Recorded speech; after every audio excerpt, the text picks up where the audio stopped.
હવે બાહ્ય ચુંબકીય ક્ષેત્રમાં મૂકેલા વિદ્યુતભારિત વાહક તાર પર ચુંબકીય ક્ષેત્ર વડે લાગતું બળ તો કેટલું બળ આવ્યું આપણે સાબિત કર્યું હમણાં F બરાબર IL ક્રોસ B.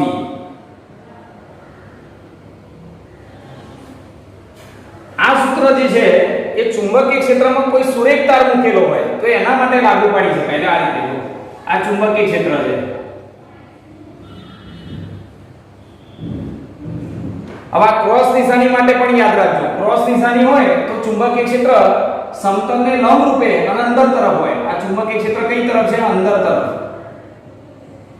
હમણાં જે બતાવ્યું તે આમ બતાવ્યું તમે આગળના વિડિયોની અંદર. અને અહીંયા આમ અંદર છે, સમતલને લંબ રૂપે અંદર તરફ. ક્રોસ નિશાની હોય તો ચુંબકીય ક્ષેત્ર અંદર તરફ, ડોટ નિશાની હોય તો બહાર તરફ. આવી નિશાની કરી હોય ડોટ તો તમારે સમજી લેવાનું કે અહીંયા ચુંબકીય ક્ષેત્ર આમ બહાર તરફ છે. એ હું આગળ ફરીથી એનો ઉલ્લેખ આપણે કરીશું. અત્યારે યાદ રાખજો, સમતલને લંબ રૂપે ચુંબકીય ક્ષેત્ર અંદર તરફ છે અને આની અંદર તમે કોઈ વાહક તાર આ રીતે મૂકેલો છે.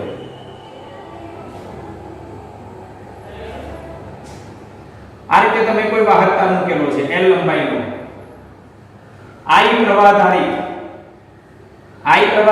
L લંબાઈનો વાહક તાર મૂકેલો છે B જેટલા ચુંબકીય ક્ષેત્રની અંદર. તો એના પર લાગતું બળ આ રીતે લખાય. પણ આ કેવો તાર છે? સુરેખ તાર, નિયમિત આકારનો સુરેખ તાર છે. એટલે આ સુરેખ તાર માટેનું સૂત્ર છે સુરેખ I પ્રવાહધારી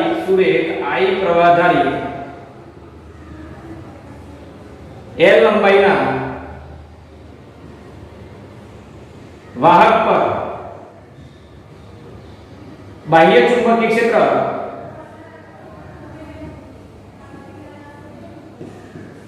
B વડે લાગતા ચુંબકીય બળનું સૂત્ર છે. હવે ધારી લો કે હવે બીજો પોઈન્ટ, જો કોઈ વાહક યાદચ્છિક આકારનો હોય, યાદચ્છિક આકારનો હોય તો હવે ધારી લો કે આ બીજી પરિસ્થિતિ, જો આ રીતે ચુંબકીય ક્ષેત્ર છે, આ રીતે ચુંબકીય ક્ષેત્ર છે અને એની અંદર યાદચ્છિક આકારનો આ પ્રકારનો કોઈ વાહક મૂકેલો છે, વાહક તાર. જો આ નિયમિત આકાર નથી, આનો નિયમિત આકાર હોય તો સીધું આ સૂત્ર વાપરી શકાય, આ જે છે ને.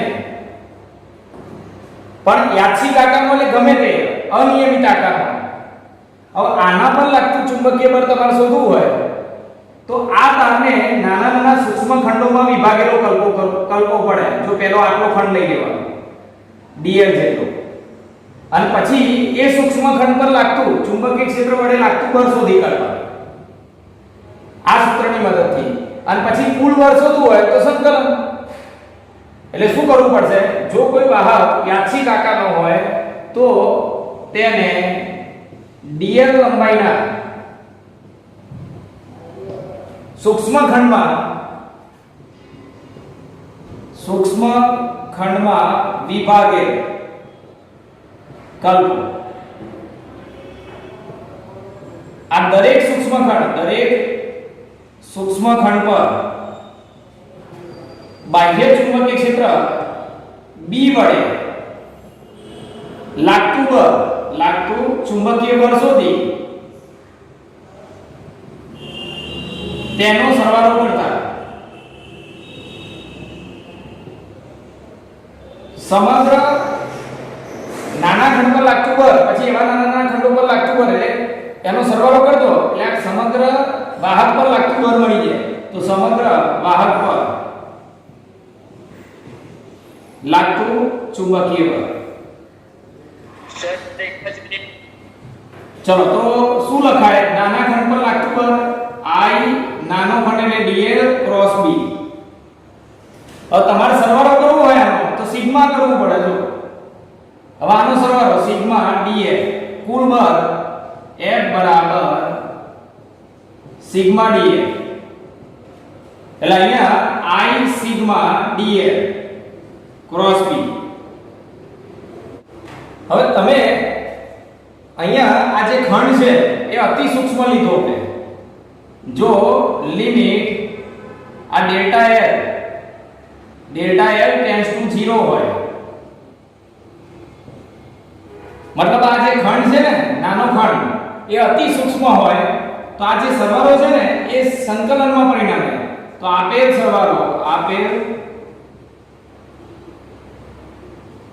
સરવાળો એ સંકલનમાં પરિણમે છે.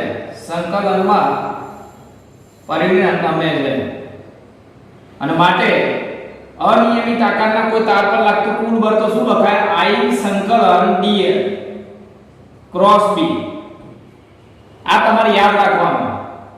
સીધો શું એક તાર હોય ને તાર બહુ સહેલું સૂત્ર છે, પણ અનિયમિત આકારનો તાર હોય એના પર લાગતું કુલ બળ શોધવું હોય તો સંકલન કરવું પડે. સંકલન idl એટલે આ l ની જગ્યાએ સંકલન idl લખવાનું, કુલ લંબાઈ એમ. બરોબર? હવે આગળ જોજો બીજી અગત્યની બાબત. હવે ફરીથી એકવાર આગળ જે આકૃતિ દોરી હતી મેં એ જ વસ્તુ અહીંયા ફરીથી દોરું છું, વધારે સારી રીતે ખબર પડે એટલા માટે. ચુંબકીય ક્ષેત્ર છે ને એ n થી s તરફ મતલબ x દિશામાં છે. હા, બાહ્ય ચુંબકીય ક્ષેત્ર એ x દિશામાં છે અને વાહકતા એ તમે આમ લંબ રૂપે આમ મૂકેલો છે. ચુંબકીય ક્ષેત્ર લંબ રૂપે આપણે આમ બતાવી નથી શકતા એટલે હું આ ત્રાસો બતાવું છું. જો એટલે તમને ત્રિપરિમાણમાં આવું દેખાશે કે લંબ રૂપે છે એવું. અહીંયા આપણે બેટરી જોડી. હવે જો બાહ્ય ચુંબકીય ક્ષેત્ર B માં L લંબાઈનો અને I પ્રવાહધારી, આમાંથી પ્રવાહ I પસાર થશે. I પ્રવાહધારી એક તાર મૂકી દઈએ તો એના પર લાગતું ચુંબકીય બળ આના વડે શોધાય. હવે આ ચુંબકીય બળ છે ને સદિશ રાશિ છે એટલે કોઈક દિશામાં લાગતું હશે. તો આ બંને દિશા યાદ રાખો. ચુંબકીય બળ F ની દિશા એ જમણા હાથના નિયમ પરથી શોધતા કઈ તરફ મળે? તો જો આ બેનો સદિશ ગુણાકાર છે એટલે આ બંને દિશા IL અને B થી બનતા સમતલને લંબ રૂપે મળે જમણા હાથના નિયમ પ્રમાણે. ચુંબકીય બળની દિશા IL અને B થી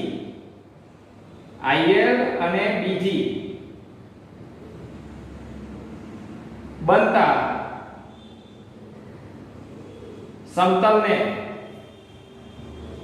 લંબ રૂપે હોય છે.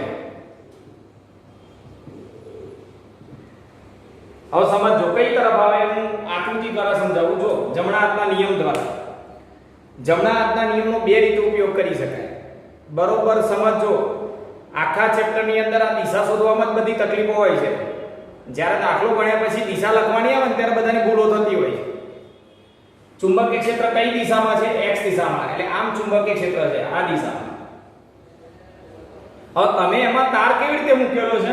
આકૃતિમાં આમ તાર મૂકેલો છે એને લંબ રૂપે અને z દિશામાં. તો તાર આમ છે, ચુંબકીય ક્ષેત્ર આમ છે, તો એના પર લાગતું બળ કઈ તરફ આવે? તો જમણા હાથનો નિયમ, જમણો હાથ જ લેવાનો, ભૂલથી કોઈ ડાબો હાથ ના લઈ લે. જમણા હાથની અંદર આ પહેલો જે સદિશ છે એની તરફ આંગળીઓ રાખી દો IL ની દિશામાં. IL ક્યાં હતો? તારમાંથી પ્રવાહ આમ વહેતો હતો. તાર આમ હોય, પ્રવાહ એમાં આમ વહેતો હોય તો એની તરફ આંગળીઓ, અને પછી ચુંબકીય ક્ષેત્ર તરફ આંગળીઓ ફેરવી દો. એટલે આ આંગળીઓ ચુંબકીય ક્ષેત્ર તરફ ફેરવી દો. એટલે આ રીતે આપણે ફેરવીએ તો અંગૂઠો ક્યાં આવે? ઉપર. તો આ તાર પર લાગતું બળ એ ઉપર તરફ આવે. હા, ચુંબકીય બળ ઉપર તરફ હોય. બરોબર? ચલો બીજી રીતે આ દિશા શોધવી છે. તો જમણા હાથના નિયમમાં આપણે આ રીતે ઉપયોગ કરી શકીએ. જમણો હાથ, એમાં પહેલી આંગળી, બીજી આંગળી અને અંગૂઠો. બરોબર? હવે જોજો આ પહેલું જે રાશિ છે એની તરફ પહેલી આંગળી. તો તારમાંથી પ્રવાહ કઈ તરફ જતો? તો આમ. એટલે એની તરફ પહેલી આંગળી.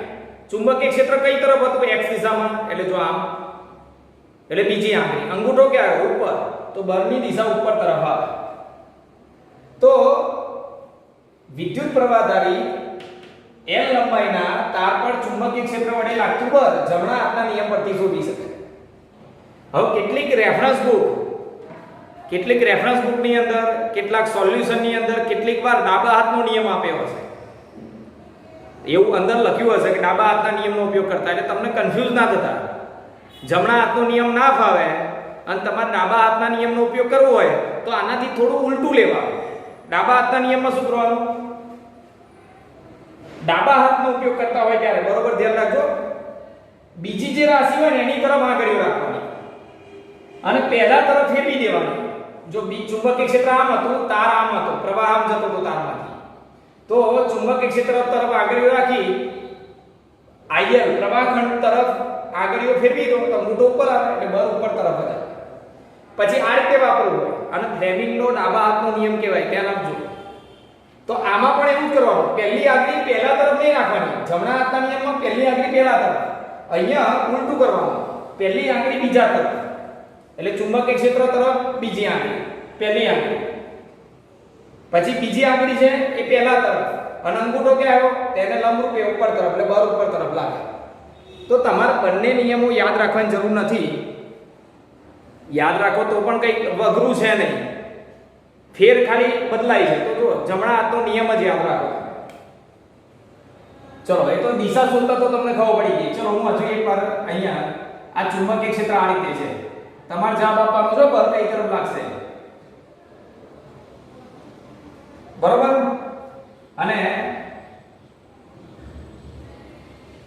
તાર આ રીતે મૂકેલો છે, આની અંદર વિદ્યુત પ્રવાહધારી તાર આ પ્રમાણે છે.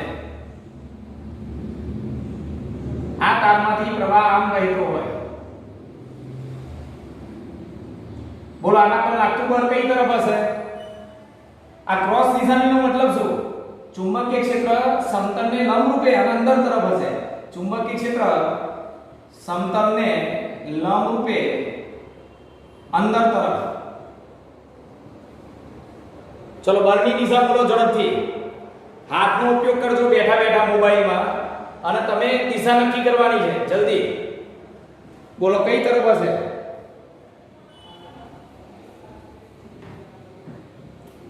તો જો અહીંયા બળની દિશા કઈ તરફ હોય? તો જમણા હાથનો નિયમ, આ જમણા હાથનો નિયમ, પહેલી આંગળી IL ની દિશામાં, IL ની દિશામાં પહેલી આંગળી, પછી ચુંબકીય ક્ષેત્રની દિશામાં બીજી આંગળી, આ બીજી આંગળી છે ને ચુંબકીય ક્ષેત્રની દિશામાં, તો અંદર તરફ છે એટલે ચુંબકીય ક્ષેત્રની દિશામાં એટલે અંદર તરફ આંગળી લઈ લીધી. જો આમ અંદર, તો અંગૂઠો ક્યાં આવે? ઉપર, એટલે આના પર લાગતું બળ એ ઉપર તરફ હશે. હજુ એકવાર બતાવી દો. ચલો, ડોટ નિશાની. ડોટ નિશાની એટલે તમારે સમજી લેવાનું કે અહીંયા ચુંબકીય ક્ષેત્ર બહાર તરફ હશે, બહાર તરફ ચુંબકીય ક્ષેત્ર બહાર તરફ. હવે આની અંદર તમે કોઈ તાર આમ મૂક્યો છે, આ વિદ્યુત પ્રવાહધારી તાર આ રીતે મૂકી દીધો હોય. બોલો, આના પર લાગતું બળ કઈ તરફ આવે? વિચારો ઝડપથી. તો જો જમણા હાથનો નિયમ, બળની દિશા, IL ની દિશામાં પહેલી આંગળી, IL ક્યાં છે? નીચે. IL નીચે, જોજો IL પ્રવાહખંડ નીચે છે. પછી બીજી આંગળી ક્યાં લેવાની? ચુંબકીય ક્ષેત્રની દિશામાં. ચુંબકીય ક્ષેત્ર કઈ તરફ? ડોટ નિશાની એટલે બહાર તરફ. જો બહાર, તો અંગૂઠો ક્યાં આવ્યો? આમ આવ્યો, આ તરફ, એટલે આના પર લાગતું બળ એ આ તરફ હશે. તો તમને આ બળ જમણા હાથના નિયમ વડે કેવી રીતે શોધાય એ તમને ખ્યાલ આવી ગયો હશે. આગળ જુઓ.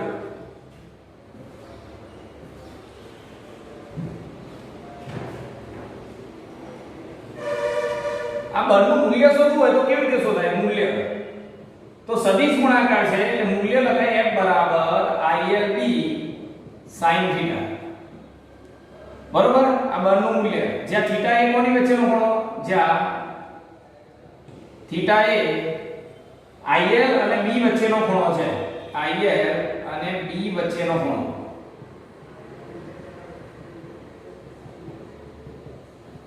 ચલો હવે નંબર 1, પહેલામાં IL અને B પરસ્પર સમાંતર છે. IL અને B સમાંતર હોય તો એક જ દિશામાં થાય એટલે ખૂણો 0, અને ખૂણો 0 તો sin 0 ની કિંમત 0, અને તેથી લાગતું બળ 0 થાય. તો યાદ રાખવાનું, ચુંબકીય ક્ષેત્રમાં આ રીતે ચુંબકીય ક્ષેત્ર છે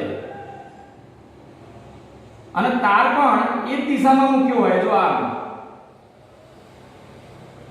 વિદ્યુત પ્રવાહ ધારિત તાર એ જ દિશામાં હોય, મતલબ ચુંબકીય ક્ષેત્રની દિશામાં તાર મૂકો તો આના પર કોઈ બળ લાગે નહીં, આના પર લાગતું બળ 0 થાય. બરોબર. નંબર 2, IL અને B પ્રતિ સમાંતર હોય. આ સમાંતર હતા, આ પ્રતિ સમાંતર. પ્રતિ સમાંતર હોય તો થીટા 180, sin 180 ની કિંમત 0, અને માટે લાગતું બળ 0 થાય. એટલે તારમાં પ્રવાહ આમ વહેતો હોય, ચુંબકીય ક્ષેત્ર આમ હોય, પ્રવાહ આમ જતો હોય, તો પણ વાહક તાર પર ચુંબકીય ક્ષેત્ર વડે કોઈ બળ લાગે નહીં. અને નંબર 3, જો વિદ્યુત પ્રવાહ ખંડ એ ચુંબકીય ક્ષેત્રને લંબ હોય તો થીટા 90 ડિગ્રી બને, sin 90 ની કિંમત 1 એટલે આ મહત્તમ કિંમત થઈ, અને માટે તેથી વાહક તાર પર લાગતું બળ એ મેક્સિમમ થાય. બરોબર. ખાલી મૂલ્ય લખી, આપણે સદિશ કરવાની જરૂર નથી. sin 90 ની કિંમત 1 એટલે ત્યારે લાગતું બળ કેટલું? IL. તો યાદ રાખો, ચુંબકીય ક્ષેત્રમાં વાહક તાર, વિદ્યુત પ્રવાહ ધારિત તાર કેવી રીતે મૂકીએ તો લાગતું બળ મહત્તમ? તો લંબ રૂપે. તારને વિદ્યુત પ્રવાહ ધારિત તારને લંબ રૂપે મૂક્યો હોય ત્યારે લાગતું બળ મહત્તમ થાય, અને થીટા ખૂણે મૂક્યો હોય તો લાગતું બળ કેટલું? તમે થીટા મૂકીને તમે શોધી શકો. ચલો આના પરથી એક પ્રશ્ન તમને પૂછી લઉં અને આપણે અહીંયા આજનો આ વિડિયો પૂરો કરીએ અથવા ક્લાસ પૂરો કરીએ. ચલો વિચારીને જવાબ આપજો. તમારે આમાં વિચારીને જવાબ આપવાનો છે. શું થશે? આ રીતે ચુંબકીય ક્ષેત્ર છે. આ ચુંબકીય ક્ષેત્ર લખેલું હોય કે પૃથ્વીનું ચુંબકીય ક્ષેત્ર એ સમતલમાં અંદર તરફની દિશામાં છે. પૃથ્વીનું ચુંબકીય ક્ષેત્ર અંદર તરફની દિશામાં, અને એની અંદર કોઈ વાહક તાર m દરનો વાહક તાર, આનો દર m જેટલું છે, અને I પ્રવાહધારી m દરનો વાહક તાર એ સ્થિર સ્થિતિમાં સંતુલનમાં રહેલો છે. તો તે માટેની શરત, તાર સ્થિર સંતુલનમાં રહે તે માટેની શરત. હવે આ તાર છે ને સંતુલનમાં છે, એનો મતલબ શું? સંતુલનનો મતલબ થાય કે આના પર જે બળ લાગતા હશે સમાન મૂલ્યના પરસ્પર વિરુદ્ધ દિશામાં હશે. એક પર કયું લાગે? વજન બળ. તારને તમે આમ રાખેલો હોય તો નીચે તરફ પૃથ્વીનું ગુરુત્વાકર્ષણ બળ મતલબ વજન બળ લાગે, અને બીજું બળ કયું આવે? ચુંબકીય ક્ષેત્ર વડે તાર પર લાગતું બળ. જો એની દિશા શોધી હોય તો તમારે જોવાનું વિરુદ્ધ દિશામાં હોવો જોઈએ. ચુંબકીય અહીંયા IL ની દિશામાં પહેલી આંગળી, IL આ તરફ છે તો પ્રવાહ આમ જાય છે, અને ચુંબકીય ક્ષેત્ર અંદર તરફ છે એટલે બીજી આંગળીઓ અંદર તરફ, તો અંગૂઠો ક્યાં ઉપર, એટલે તાર પર ચુંબકીય ક્ષેત્ર વડે લાગતું બળ ILB. મહત્તમ બળ લંબ રૂપે છે ને એટલે મહત્તમ બળ લાગે. તો આ બળ ઉપર લાગ્યું, આ બળ નીચે લાગ્યું, તો એની શરત એવી થઈ કે ઉપર નીચેના બળો સરખા હોય તો એ સ્થિર સંતુલનમાં રહી શકે. અને આના પરથી તારમાંથી તમારે કેટલો પ્રવાહ પસાર કરવો પડે કે જેથી તાર સ્થિર રહી શકે એ તમે લાવી શકો, ચુંબકીય ક્ષેત્રનું મૂલ્ય લાવી શકો. આની શરત છે.